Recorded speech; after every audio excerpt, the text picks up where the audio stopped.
Inihain po ang ikalawang impeachment complaint laban kay Vice President Sara Duterte na pinangunahan ng Grupong Bayan at 74 na miyembro ng progresibong grupo.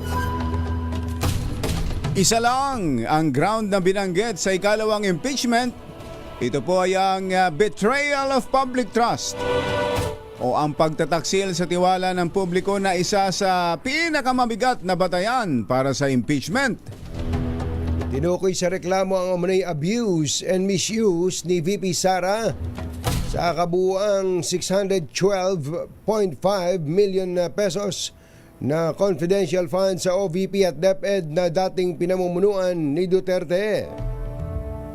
Ilang oras matapos isampa ang ikalawang impeachment complaint, nakipagpulong si Pangulong BBM sa mga miyembro ng Kamara, ngunit nilinaw ng Presidential Communications Office na ang pagpupulong ay walang kinalaman sa impeachment. Isyu ng bayan. Katotohanan. Dos.